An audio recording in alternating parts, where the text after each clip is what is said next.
Chapter 9. Perfect Self-Expression or the Divine Design. There is for each man perfect self-expression.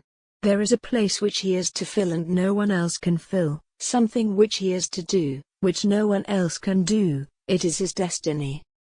This achievement is held, a perfect idea in divine mind, awaiting man's recognition. As the imaging faculty is the creative faculty, it is necessary for man to see the idea, before it can manifest. So man's highest demand is for the divine design of his life. He may not have the faintest conception of what it is, for there is, possibly, some marvelous talent, hidden deep within him.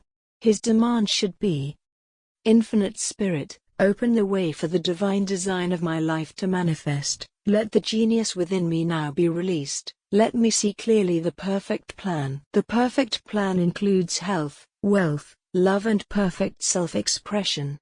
This is the square of life, which brings perfect happiness.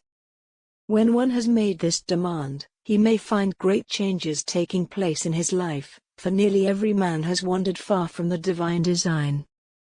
I know, in one woman's case, it was as though a cyclone had struck her affairs, but readjustments came quickly, and new and wonderful conditions took the place of old ones.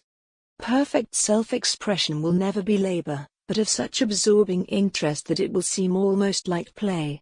The student knows, also, as man comes into the world financed by God, the supply needed for his perfect self-expression will be at hand. Many a genius has struggled for years with the problem of supply, when his spoken word, and faith, would have released quickly the necessary funds. For example, after the class, one day, a man came to me and handed me a cent. He said, "I have just 7 cents in the world, and I'm going to give you one, for I have faith in the power of your spoken word.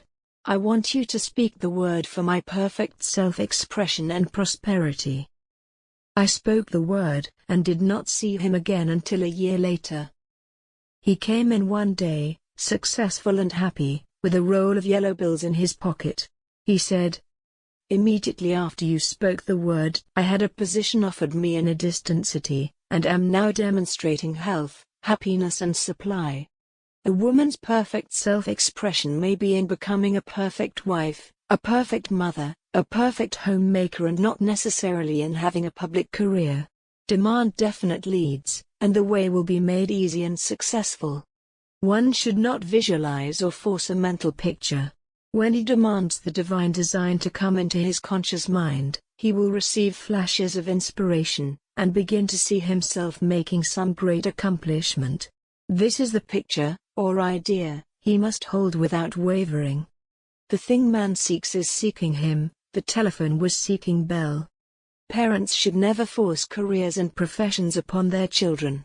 With a knowledge of spiritual truth, the divine plan could be spoken for, early in childhood, or prenatally.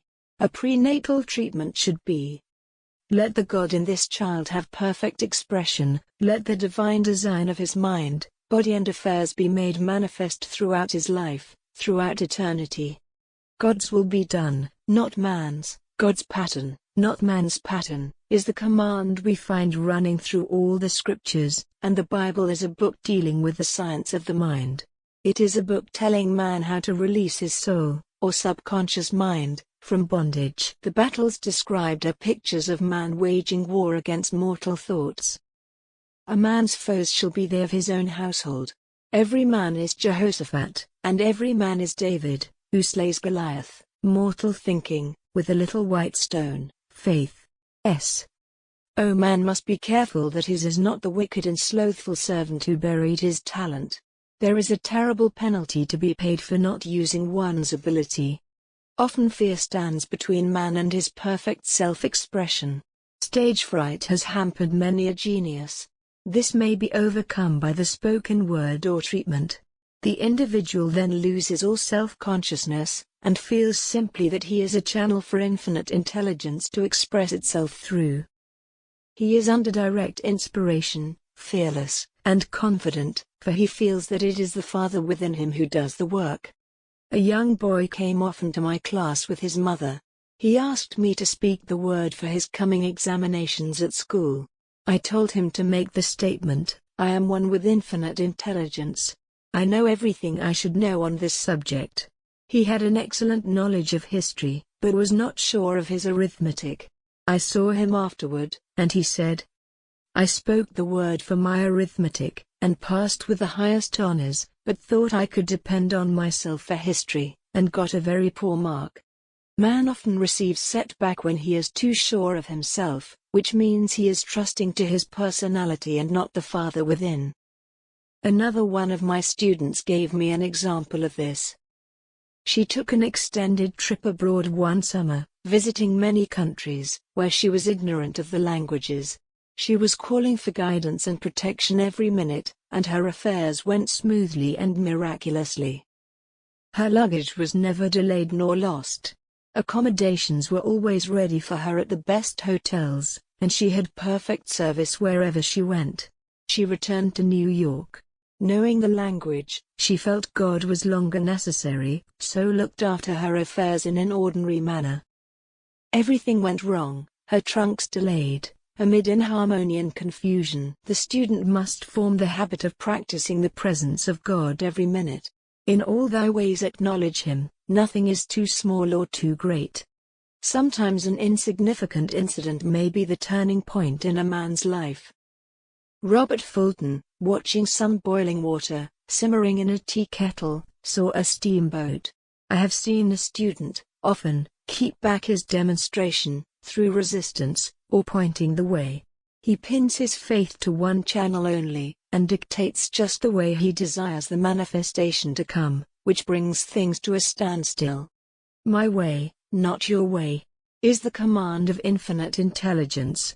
Like all power, be it steam or electricity, it must have a non-resistant engine or instrument to work through, and man is that engine or instrument.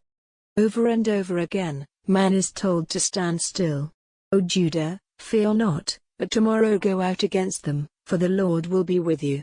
You shall not need to fight this battle, set yourselves, stand ye still, and see the salvation of the Lord with you." We see this in the incidents of the $2,000 coming to the woman through the landlord when she became non-resistant and undisturbed, and the woman who won the man's love after all suffering had ceased. The student's goal is poise. Poise is power, for it gives God power a chance to rush through man, to will and to do its good pleasure. Poised, he thinks clearly, and makes right decisions quickly. He never misses a trick. Anger blurs the visions, poisons the blood, is the root of many diseases, and causes wrong decision leading to failure. It has been named one of the worst sins, as its reaction is so harmful. The student learns that in metaphysics sin has a much broader meaning than in the old teaching. Whatsoever is not of faith is sin. He finds that fear and worry are deadly sins. They are inverted faith, and through distorted mental pictures, bring to pass the thing he fears. His work is to drive out these enemies, from the subconscious mind. When man is fearless he is finished. Maeterlinck says, that man is God-afraid. So as we read in the previous chapters, man can only vanquish fear by walking up to the thing he is afraid of. When Jehoshaphat and his army prepared to meet the enemy, singing, "Praise the Lord, for his mercy endureth forever," they found their enemies had destroyed each other, and there was nothing to fight. For example, a woman asked a friend to deliver a message to another friend. The woman feared to give the message, as the reasoning mind said, "Don't get mixed up in this affair, don't give that message." She was troubled in spirit, for she had given her promise. At last, she determined to walk up to the lion, and call on the law of divine protection. She met the friend to whom she was to deliver the message. She opened her mouth to speak it, when her friend said, "So-and-so has left town." This made it unnecessary to give the message, as the situation depended upon the person being in town. As she was willing to do it, she was not obliged to, as she did not fear. The situation vanished under grace, in a perfect way. He gives thanks for he has already received on the invisible, and makes active preparation for receiving on the visible. One of my students was in need of a financial demonstration. She came to me and asked why it was not completed. I replied, "Perhaps you are in the habit of leaving things unfinished, and the subconscious has gotten into the habit of not completing, as the without, so the within. I'll go home and finish something I commenced weeks ago, and I know it will be symbolic of my demonstration." She sewed assiduously, and the article was soon completed. Shortly after, the money came in a most curious manner. Her husband was paid his salary twice that month. He told the people of their mistake, and they sent word to keep it. When a man asks, believing, he must receive, for God creates his own channels. I have been sometimes asked, suppose one has several talents, how is he to know which one to choose?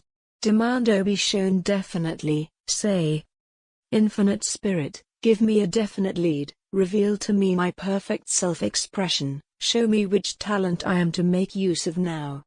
I have known people to suddenly enter a new line of work, and be fully equipped, with little or no training. So make the statement, I am fully equipped for the divine plan of my life, and be fearless in grasping opportunities. Some people are cheerful givers, but bad receivers. They refuse gifts through pride, or some negative reason, thereby blocking their channels, and invariably find themselves eventually with little or nothing. For example, a woman who had given away a great deal of money, had a gift offered her of several $1,000s. She refused to take it, saying she did not need it. Shortly after that, her finances were tied up, and she found herself in debt for that amount. Man should receive gracefully the bread returning to him upon the water, freely ye have given, freely ye shall receive. There is always the perfect balance of giving and receiving, and though man should give without thinking of returns, he violates law if he does not accept the returns which come to him, for all gifts are from God, man being merely the channel. A thought of lack should never be held over the giver. For example, when the man gave the 1 cent, I did not say, "Poor man, he cannot afford to give me that." I saw him rich and prosperous, with his supply pouring in. It was this thought which brought it. If one has been a bad receiver, he must become a good one, and take even a postage stamp if it is given him, and open up his channels for receiving. The Lord loveth a cheerful receiver, as well as a cheerful giver. I have often been asked why one man is born rich and healthy, and another poor and sick. Where there is an effect there is always a cause, there is no such thing as chance. This question is answered through the law of reincarnation. Man goes through many births and deaths, until he knows the truth which sets him free. He is drawn back to the earth plane through unsatisfied desire, to pay his karmic debts, or to fulfill his destiny. The man born rich and healthy has had pictures in his subconscious mind, in his past life, of health and riches, and the poor and sick man, of disease and poverty. Man manifests, on any plane, the sum total of his subconscious beliefs. However, birth and death are man-made laws, for the wages of sin is death, the Adamic fall in consciousness through the belief in two powers. The real man, spiritual man, is birthless and deathless. He never was born and has never died, as he was in the beginning, he is now, and ever shall be.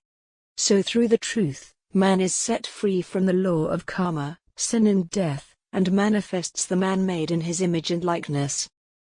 Man's freedom comes through fulfilling his destiny, bringing into manifestation the divine design of his life. His Lord will say unto him, "Well done, thou good and faithful servant, thou hast been faithful over a few things, I will make thee ruler over many things, death itself, enter thou into in the joy of thy Lord, eternal life." This is the end of chapter 9.